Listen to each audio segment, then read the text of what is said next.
Visualize your success, with God as your partner. There is a moment in every person's life when they realize that dreaming is no longer enough. That wishing, hoping, even grinding without clarity, leads only to exhaustion. There comes a time when you look at your reflection and say, I was made for more. And if you've ever felt that fire inside, that quiet, persistent voice that says you were born for greatness, then this message is for you. Because success is not only about hustle. It's not just about waking up at 5 a.m., making six figures, or building empires that look good on social media. True success, the kind that lasts, the kind that fills your soul, comes when your vision aligns with your spirit and when your actions are backed by something greater than yourself. This is the wisdom of Napoleon Hill. He knew that no goal could be reached without two forces working in harmony, a burning desire and a higher power guiding that desire. He called it definiteness of purpose. He wrote about autosuggestion, faith, and infinite intelligence. These weren't just abstract ideas. They were spiritual technologies, mental blueprints that, when activated, could turn ordinary people into titans of industry, leaders of movements, and creators of destiny. But here's the truth most people miss. You can visualize your dream life, but if you do it alone, it will always feel incomplete. The path may still lead to money, influence, applause, but your soul will ache. Because there's something in you that craves connection, not just with others, but with the divine. Success without God is survival. Success with God is legacy. Now pause for a moment. Breathe. Imagine this. You wake up, and before you even check your phone or open your laptop, you sit still and visualize. Not vaguely, not randomly, but with detail, depth, and devotion. You see your business flourishing. You see your health glowing. You see yourself walking through life with confidence, impact, clarity. And right beside you, silently powerful, is God. Not in the clouds. Not judging you. Not distant, but present. Wise. Supportive. A force more intelligent than any mentor. A partner more loyal than any investor. A guide more powerful than any algorithm or trend. This isn't fiction. This is how the greatest minds have always moved. Edison, Carnegie, Ford, all studied by Napoleon Hill, weren't just masters of business. They were connected to something greater. They listened. They prayed. They trusted. They used their mind, but they also opened their spirit. Hill wrote that thoughts are things, but they are more than things. They are prayers in motion. They are seeds sent into the divine soil. And when you plant them with intention, with clarity, and with faith, the universe responds. So let me ask you something. When you close your eyes, what do you see? Do you see failure, lack, confusion, fear? Or do you see abundance, purpose, divine timing, and spiritual power? Because what you see inside becomes your reality outside. This message isn't just about success in business. It's about success in your soul. It's about walking into meetings with divine confidence. It's about closing deals knowing God is in the room. It's about building wealth that honors your values. It's about creating something so aligned with your heart that every step forward feels sacred. You don't need to figure it all out on your own. You don't need to fake confidence. You don't need to work yourself into the ground just to prove you're worthy. What you need is a vision and a partner. That vision is yours to shape. That partner is already here, waiting to be invited in. So today, we begin a journey. One where your thoughts are no longer random, your goals no longer optional, and your faith no longer separated from your ambition. You will visualize your success. You will feel it in your bones. You will walk as if it's already yours. And every time you doubt, you'll remember, God is walking with you. And with that truth, nothing is impossible. Block 1. The power of inner vision and divine alignment. The greatest empires in history did not begin with buildings, armies, or technology. They began with an invisible spark, a vision inside a human mind. And not just any vision, a vision so vivid, so undeniable, so emotionally charged that it pulled the dreamer forward through every obstacle, every failure, every fear. This is where true success begins. Not with strategy, not with connections, but with inner clarity, a mental image of your highest life. Napoleon Hill knew this. That's why, in Think and Grow Rich, he did not start with formulas or business tactics. He started with desire.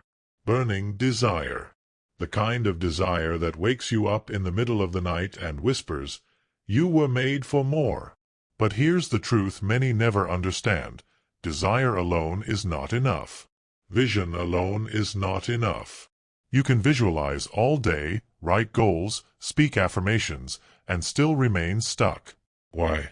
Because if your vision is not aligned with something greater, it becomes a fantasy, not a force. That greater is what Hill called infinite intelligence, what many of us call God. When you partner with the divine, you stop hustling blindly and start moving intentionally. You stop chasing validation and start embodying purpose. You stop seeing your dream as something out there and begin experiencing it in here. You feel it before it comes. You believe it before you see it. You live it before it manifests. And that, my friend, is how the invisible becomes real. Let me tell you something you may already feel in your bones. There is a calling on your life. A purpose that was stitched into your soul before you were born.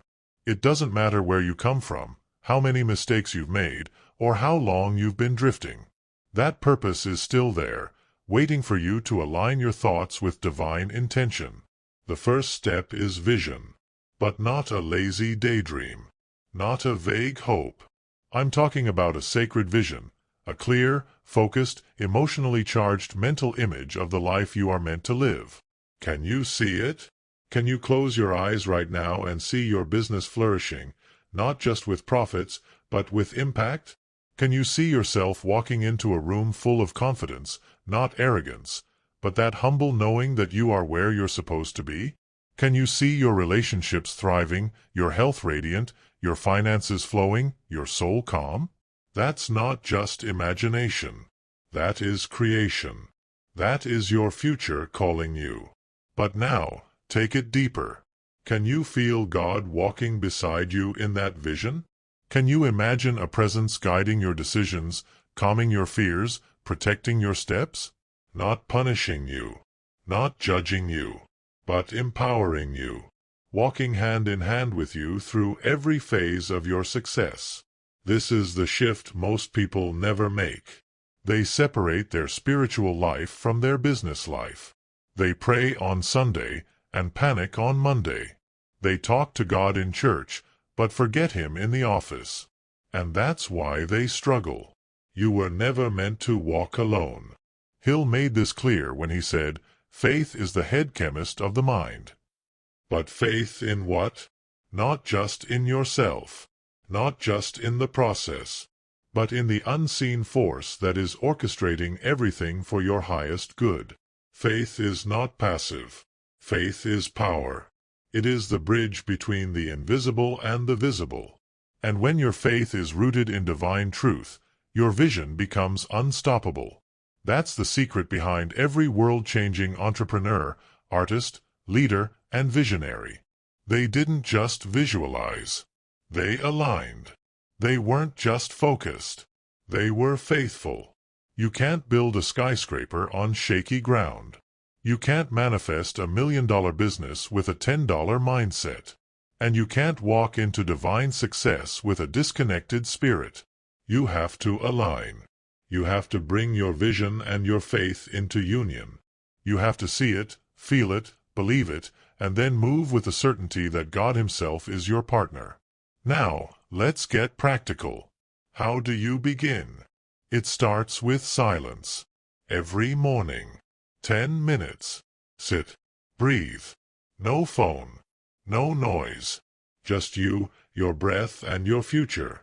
Close your eyes and visualize, not with pressure, but with reverence.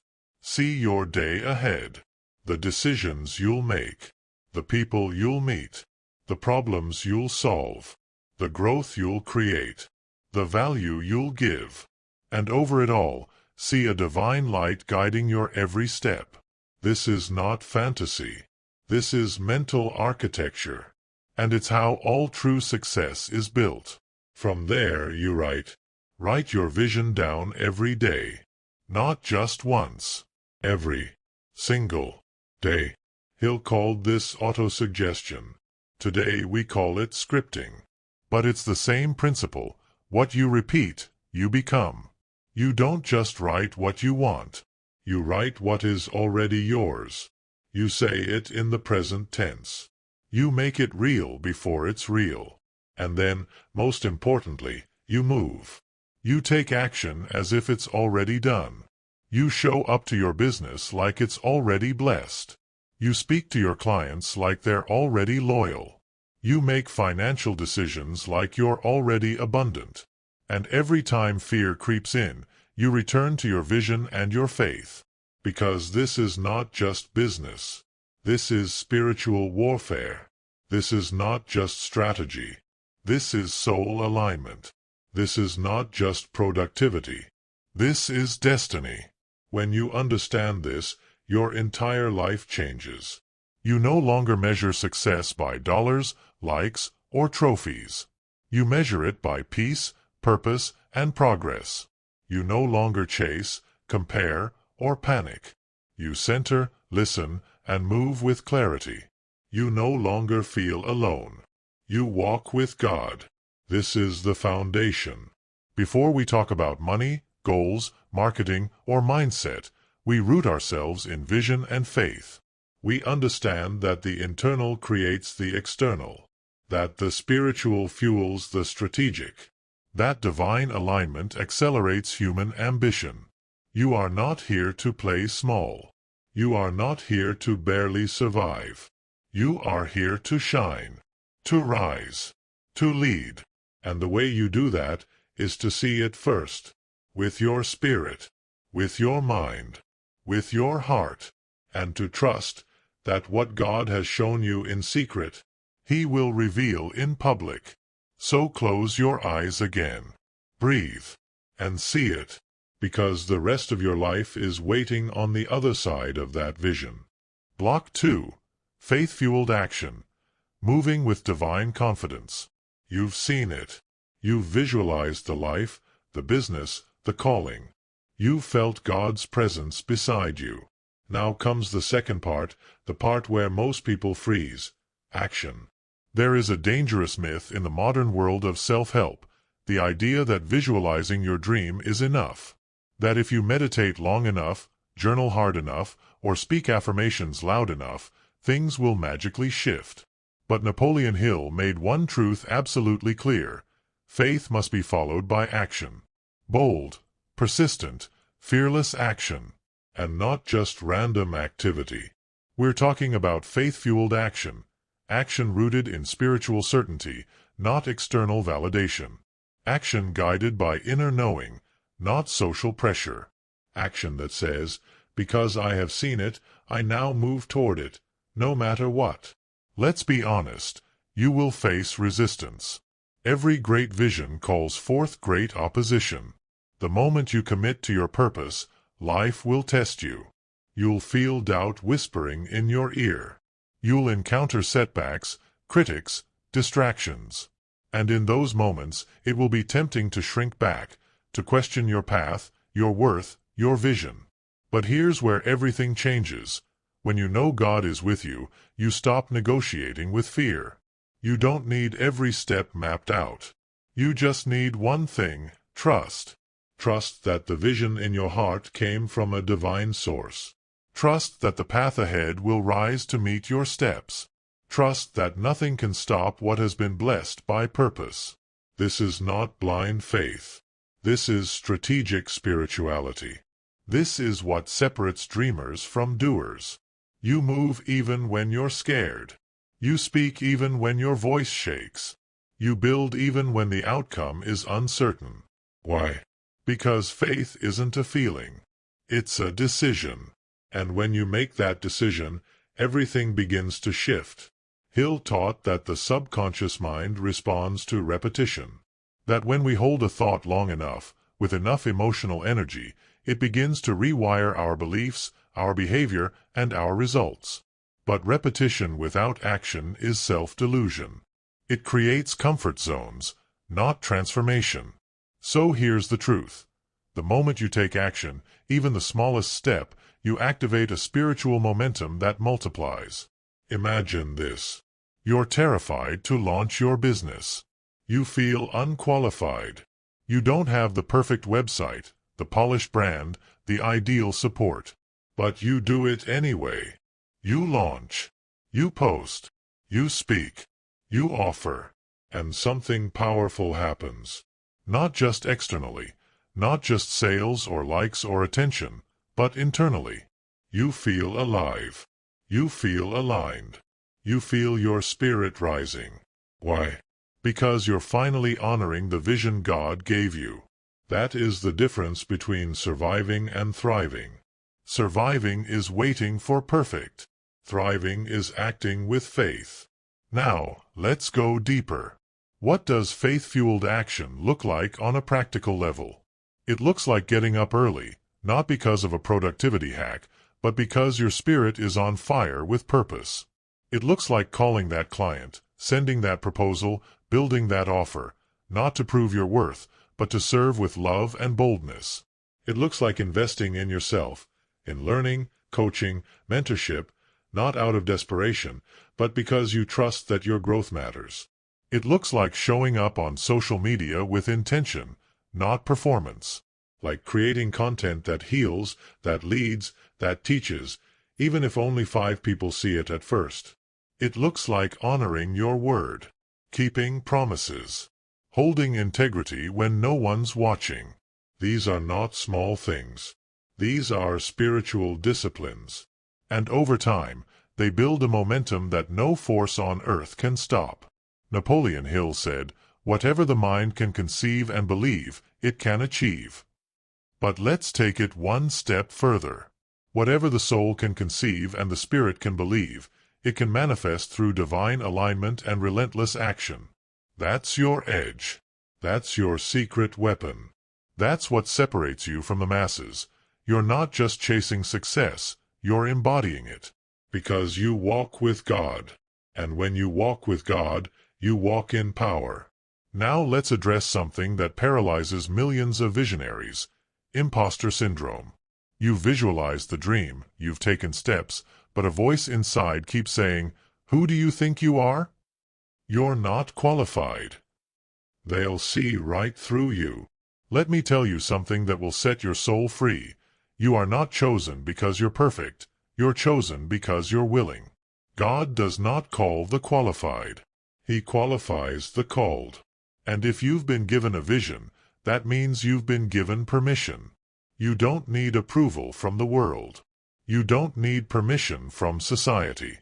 The dream that lives in your spirit is your license to lead. And every time you act on that dream, no matter how small the step, you prove to heaven that you are ready for more. Let that sink in. You are proving, with every step, that you are ready for increase, that you are ready for breakthrough, that you are ready to carry more responsibility, more abundance, more influence. And guess what? Heaven responds to action. It's in the action that doors open. It's in the movement that resources appear. It's in the obedience that miracles unfold. You think the right opportunity is waiting for the perfect moment? No. It's waiting for your alignment. It's waiting for you to stop hiding and start moving. This is what Hill meant by the sixth sense, that powerful intuition that begins to guide your steps once your faith is activated. When you live in alignment, your decisions become sharper. Your clarity deepens. You sense timing. You discern people. You avoid traps. You notice divine clues. You move differently. Because you are no longer just a hustler, you are a vessel. So let this be your reminder.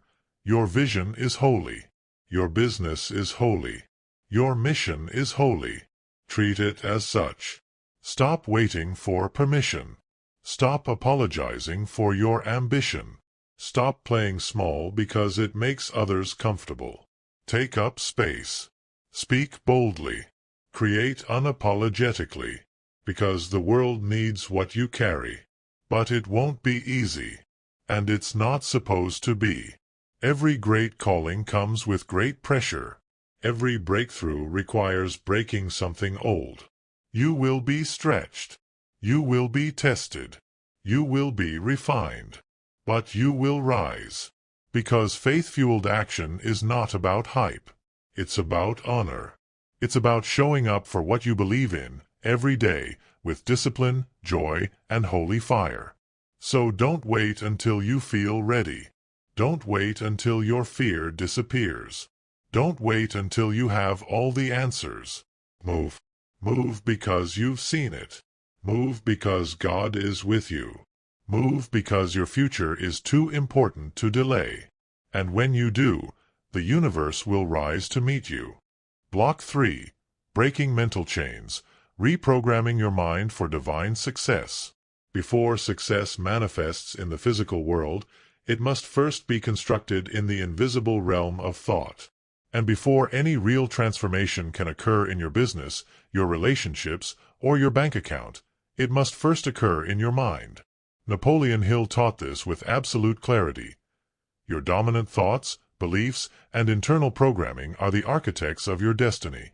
But here's the hard truth that many people avoid. Most of us are walking around with minds that have been colonized by fear, programmed by other people's limitations, shaped by trauma, culture, media, and voices that told us we weren't enough. And until we confront those inner chains, we cannot build anything lasting. Think of it this way. You can have the best strategies, the best mentors, the clearest vision, and even divine guidance. But if your internal programming is running on scarcity, fear, guilt, or self-sabotage, you will unconsciously block your blessings. That's why so many entrepreneurs rise and fall. They make money, but can't keep it. They get opportunities, but sabotage them. They step into love, but push it away. Not because they're not talented, but because their mind is still enslaved to a story that no longer serves them. So how do we break free? We begin by acknowledging that the mind is not the enemy. It is a tool, a servant, a canvas upon which we have been given the power to write truth or lies.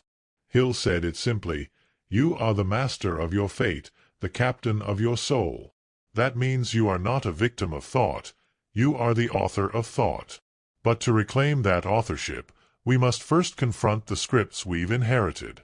Ask yourself this. Who told you success had to be hard? Who told you money is evil or dangerous? Who told you you're too old, too young, too late, too broken? Who told you that you have to choose between God and wealth, as if divine abundance were some kind of sin? Because those beliefs, hidden deep in your subconscious, are not harmless. They are active agents working against your progress. They create inner conflict. They drain your confidence. They delay your destiny. But here's the good news. What was programmed can be reprogrammed. And when you bring God into the process, you don't just rewire your thoughts. You resurrect your identity. Let's go deeper. The subconscious mind, as Hill described it, is like a fertile garden. It does not judge what you plant. It simply multiplies whatever you repeat, with emotion. If you constantly feed it fear, worry, limitation, or shame, that's what it will grow. But if you feed it vision, faith, gratitude, and divine truth, it will bear fruit beyond your imagination. So how do you reprogram your mind for divine success? First, you identify the lie. This is sacred work. You sit with yourself, in silence, in prayer, in journaling, and you ask, what belief is holding me back from receiving everything God wants for me? Don't rush. Let the answer come. Maybe it's the belief that success will make people hate you. That wealth means betrayal. That you're not good enough. That you'll be abandoned if you outgrow your circle. Whatever it is, write it down. Face it. Shine light on it. Because when a lie is exposed to truth, it begins to lose its power. Second, you replace the lie with divine truth. This is not about positive thinking. This is about spiritual authority. You declare, with intention and power, a new belief rooted in truth. You say, I am chosen, equipped, and anointed for success. I attract wealth with purpose and integrity. My success is safe. My voice is powerful. My growth is sacred. God delights in my expansion, and I walk in divine favor. These are not cute affirmations. These are spiritual affirmations. Decrees. Words backed by heaven. And when you repeat them daily, with belief, they begin to overwrite the old patterns. You speak them into your journal. You say them out loud before meetings. You whisper them when doubt creeps in. You anchor yourself in truth, again and again. And slowly, your nervous system relaxes. Your confidence grows. Your decisions sharpen. Your capacity expands. Because you are no longer being led by fear, but by vision. Third, you act in alignment with your new belief. This is the part most people skip. They affirm abundance, and then act out of scarcity.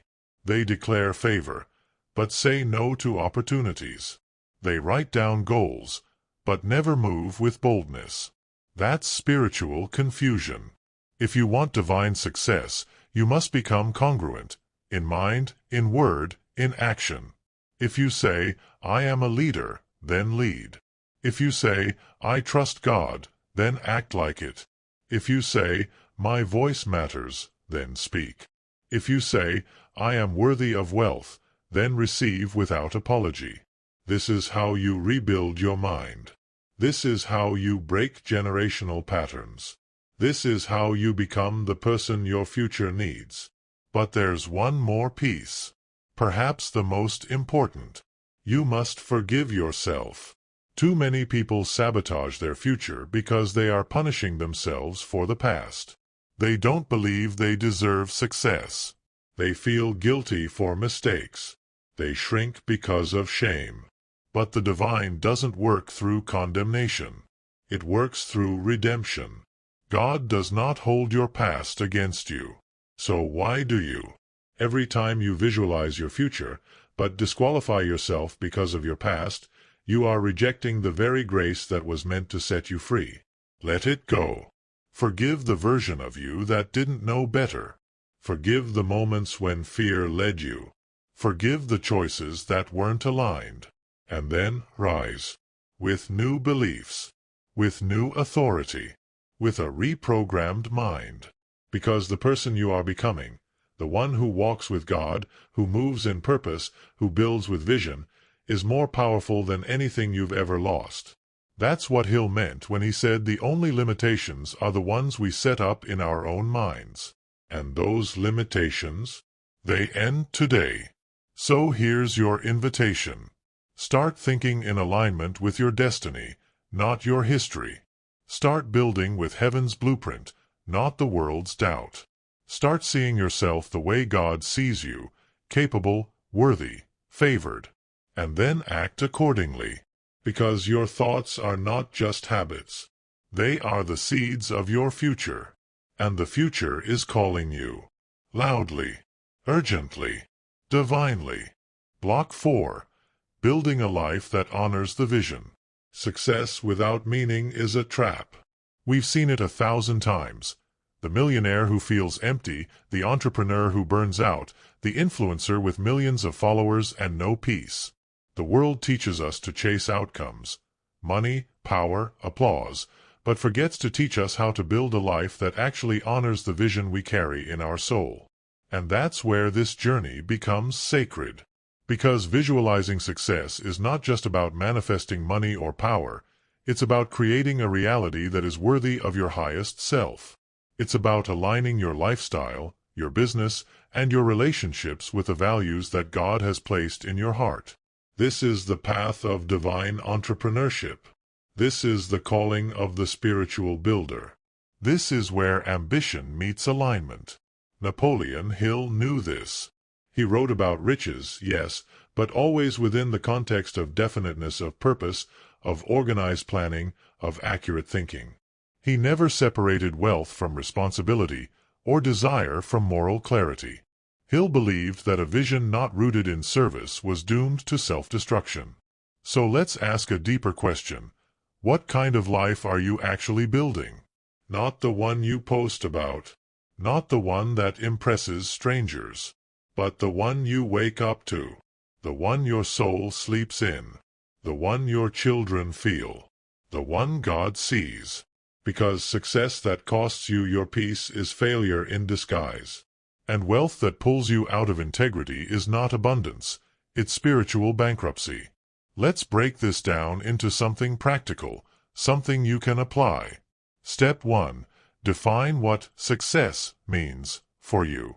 Not your parents. Not your culture. Not Instagram. You. What does success feel like in your body? What does it look like in your daily rhythm? What does it allow you to create, to give, to live? For some, it means building a global brand. For others, it means creating freedom to spend time with family. For others still, it means building schools, changing systems, healing generations.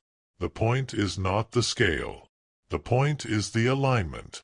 Because when your vision is rooted in your true values, your energy multiplies. You stop comparing. You stop chasing. You stop overcompensating. You simply build, with peace. And from that peace, power flows. Step 2. Structure your business around your soul, not just the market. Most people build their businesses backwards. They study trends. They reverse engineer funnels. They copy competitors. And yes, strategy matters. But without soul, strategy becomes manipulation. If you build a business you secretly resent, one that drains your energy, violates your values, or forces you to pretend, you will eventually burn it to the ground. But when you build from the inside out, from calling, from passion, from divine alignment, you create something sustainable, magnetic, and authentic. Ask yourself, does my business reflect my core beliefs? Do my clients or customers experience transformation, not just transactions? Am I proud of the energy I bring into the world through my work? If I died tomorrow, would I be proud of what I built? These questions will refine you. They will challenge your decisions. And that's the point. Because building a life that honors your vision is not about comfort, it's about truth. Step 3. Design daily rituals that anchor you spiritually and mentally. Your outer results are a reflection of your inner rituals. You cannot create peace in chaos. You cannot operate with vision if you're drowning in noise. You must carve out space, daily, to return to your center. This is where your partnership with God becomes real, not just poetic. Start your day with silence. Not just prayer as a request list, but as alignment. Ask, what do you want to build through me today? Listen. Then act. Visualize your day not as a to-do list, but as a sacred mission. Write your goals. Declare your truth. Move with intention. Create spiritual hygiene. Protect your energy. Fast from negativity. Detox from distraction. You are not just building a business. You are building a container for purpose. And that requires daily maintenance. Step 4. Refuse to sacrifice what matters most. The world will ask you to compromise. To chase money at the cost of integrity. To chase speed at the cost of health. To chase status at the cost of presence.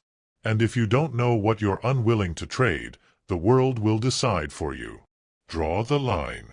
Protect your family. Protect your values. Protect your vision.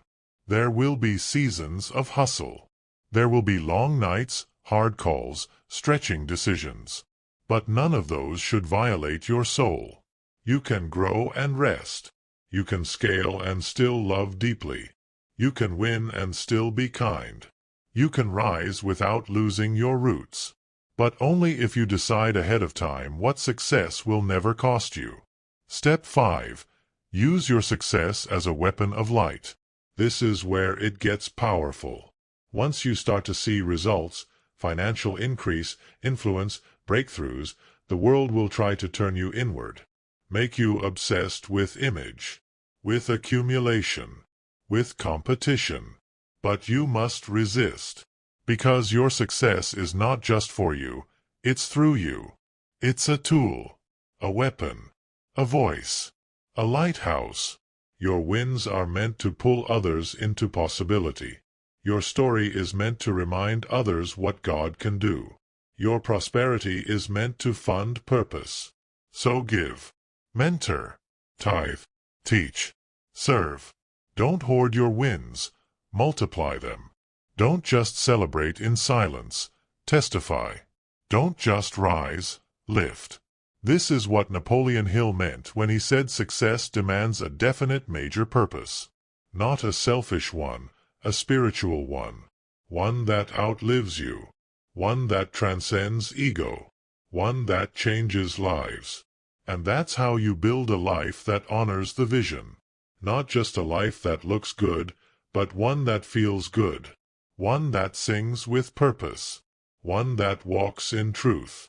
One that God can bless without limit. Because when you are fully aligned, vision, action, values, faith, you become unshakable. You stop hustling for crumbs. You stop begging for attention. You stop diluting your power. You rise. You build. You lead. Not with force, but with flow. Not with fear, but with favor. Not with ego, but with eternity in your eyes. That's what divine success feels like. And you were born for it. Block 5. Walking through fire. When faith is tested and vision feels distant. Every vision will be tested. Not just once. Not just mildly. But deeply, painfully, and repeatedly. And this is not a sign that something is wrong. It's confirmation that something holy is being built through you. Because the greater the calling, the greater the preparation. And the higher the mountain, the stronger the foundation must be. Napoleon Hill called it temporary defeat, those moments when everything seems to fall apart, when momentum stalls, when doors close and silence surrounds you. But what most people mistake for failure is actually refinement. It's the fire that forges gold. It's the tension that builds spiritual muscle. It's the moment when your faith is no longer theoretical, but real. Let's be honest. It's easy to believe when everything is flowing. It's easy to visualize when the bank account is full, the phone is ringing, and the results are obvious. But what about when the silence comes? When no one's buying? When you pour your soul into something and it returns nothing but doubt? That's where most people give up. They change the vision. They shrink the dream. They question the path. But the spiritual builder knows something deeper. The silence is sacred. The fire is necessary. The delay is not denial, it's preparation. When God gives you a vision, He also gives you time to grow into it. And that growth often comes through isolation, pressure, and the stripping away of illusions. It is in the fire that your motives are purified. In the silence that your ears are trained. In the darkness that your inner light is revealed. Let's get practical. What do you do when the vision feels far away? You return to the promise. You go back to what you know, not what you feel. Feelings change. Emotions waver. Circumstances fluctuate. But the truth that you are called, equipped, anointed, and partnered with the divine does not change. You go back to the journals, to the affirmations, to the visions God gave you in the quiet. And you anchor yourself again. You remind yourself, This is temporary. This is training. This is not the end. And then, you move anyway. You post the content anyway. You make the call anyway. You serve the client anyway. You act as if the vision is already fulfilled. Because faith is not a feeling, it's a posture. It says, I may not see the full staircase, but I'm taking the next step. It says, even if no one claps, I'll still speak. It says, even if it looks dead, I'll believe it lives. That's where miracles happen. Not in hype, not in comfort, but in the quiet consistency of a soul that refuses to quit. Now let's go deeper.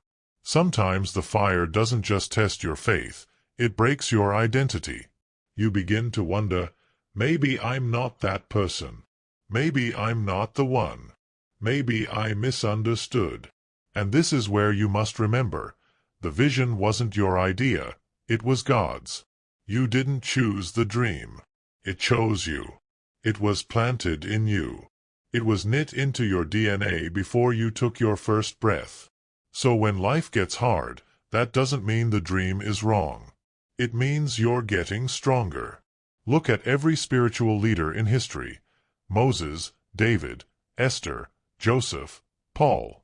Every single one faced wilderness, delay, rejection, silence, suffering. Not because they were unworthy, but because they were being prepared to carry something sacred. It's the same with you. You're not just building a business. You're being built. You're not just chasing success. You're being shaped into the kind of person who can handle it without losing your soul. So embrace the fire. Let it burn away what doesn't serve you. Let it break your need for approval. Let it strip the ego, the impatience, the shallow motives. And then rise, refined, focused, resilient. This is why you don't compare your journey to others. You don't know what fires they've walked through. You don't know what shortcuts they've taken. You don't know what foundations they've skipped. But you're building with heaven. You're digging deep. You're doing the inner work. And that kind of success, it lasts. It multiplies. It impacts generations. Let me speak directly to your heart for a moment. If you're in a season of silence, keep going. If it feels like God is quiet, trust His timing. If the vision seems distant, draw it closer through faith. Don't abandon what you prayed for. Don't quit what you were anointed to build. Don't trade long-term purpose for short-term comfort. God is not just watching, He's working. Even when you can't see it. Even when it feels like nothing is happening. Especially then. Because the roots grow deepest in darkness. The oak tree takes decades before it towers. The most valuable gold is hidden far beneath the surface. You are not behind. You are not forgotten. You are not disqualified. You are becoming. And one day soon, you'll look back at this moment and say, that fire didn't destroy me, it forged me. That silence didn't kill me, it taught me how to hear God. That delay didn't block me, it prepared me to hold what I wasn't ready for before. So take heart. Keep walking. Keep building. Keep believing. Because the vision is still alive. And the promise still stands. And your future is waiting, not for your perfection, but for your persistence. You don't need to be flawless. You don't need to be fearless. You just need to keep showing up. With faith. With obedience. With the kind of courage that whispers, even now, I believe. And with God as your partner, nothing is wasted. Not the pain. Not the silence. Not the waiting. It's all being woven into something eternal. So rise. Dust off the discouragement. Lift your eyes. And move again. Because your vision is not dead. It's just being deepened. And soon, you will walk into everything you once saw in your spirit. and it will be even more beautiful than you imagined. Block 6. The fulfillment of the vision. Living, leading, and leaving a divine legacy. There comes a moment, after the trials, after the silence, after the tears and the tests, when the vision begins to manifest.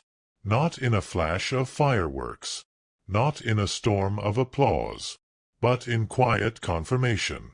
Doors open. Opportunities align. Peace fills the room before the prophet does.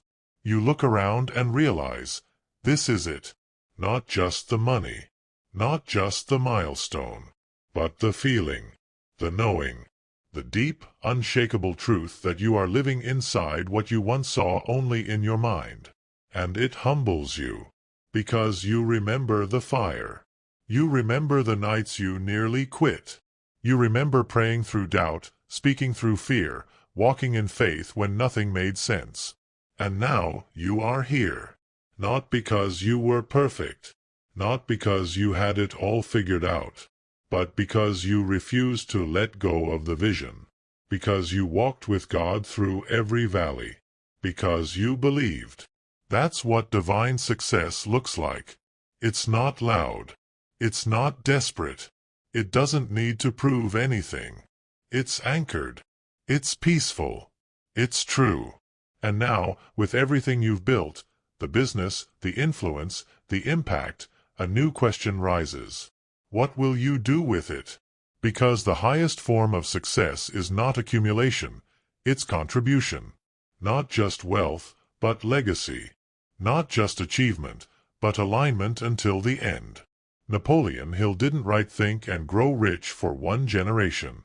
He wrote it for eternity. He knew that principles outlive tactics. That truth outlasts trends. That wisdom echoes louder than any one man's voice. That's your calling now. You've built the vision. You've embodied the values. You've walked with God. Now you lead. You lead others to remember who they are. You remind them that success is not something you chase, it's something you become. You mentor not from ego, but from experience. You speak not from theory, but from tested truth. You shine not to be seen, but to light the way. This is the final phase of purpose, reproduction. You are no longer just a visionary. You are a vessel. Your life becomes a message. Your story becomes a mirror. Your presence becomes a prophecy. But with that comes responsibility. Because the more you are trusted with, the more intentional you must become. To protect your time. To guard your heart. To steward your resources. To keep your spiritual ear open, even when the world gets louder. And here's the beautiful paradox of legacy. The more you give, the more you grow. The more you lift others, the higher you rise. The more you pour out, the more God pours into you. You do not lose by giving. You expand. You multiply. So give your wisdom. Share the scars, not just the wins. Tell the truth. Show the journey, not just the arrival. Because people don't need another perfect brand. They need a living example of what happens when vision meets obedience, when action meets faith, when God becomes your business partner. You are that example now. You are proof that a dream given by God can become a reality through discipline, courage, and relentless trust. And yet, you're just getting started. Because legacy is not one moment. It's not one book, one course, one speech. Legacy is a way of living, daily, faithfully, boldly, long after the cameras stop and the applause fades. Legacy is the conversation your grandchildren have about you when you're gone. Legacy is the ripple you create in people you'll never meet. Legacy is the invisible echo of your obedience, still blessing the world 100 years from now. And here's the most powerful truth of all. You don't carry this vision alone. God is still walking with you. Not just in the valley, but on the mountain. Not just in the building, but in the celebrating. Not just in the striving, but in the savoring. He smiles when you prosper. He delights when you use your gifts. He dances with you in your joy. And he continues to speak, if you continue to listen. So don't forget the silence that shaped you. Don't forget the fire that refined you. Don't forget the vision that started it all. Return to it. Tend it. Keep it pure. Keep it alive. And never stop dreaming. Because success is not a destination. It's a rhythm. A partnership. A sacred dance between your will and God's whisper. There will be more visions. More expansion. More missions. More people to serve. And through it all, your job remains the same. Visualize. Believe. Move. Build. Align. Obey. And shine. With humility. With excellence. With fire. Because with God as your partner, you are limitless. So here is the final charge. Never apologize for your calling. Never dim your vision for comfort. Never let fear speak louder than truth. Never stop walking with the one who gave you the dream in the first place. You are not just a success story. You are a spiritual pioneer. A kingdom architect. A bridge between heaven and earth. A builder of worlds. A vessel of vision. A leader of legacy. So rise. Not just to win, but to witness. Not just to lead, but to liberate. Not just to grow, but to glorify. Because the world needs your light. And heaven is watching with pride. You did it. Now go do it again.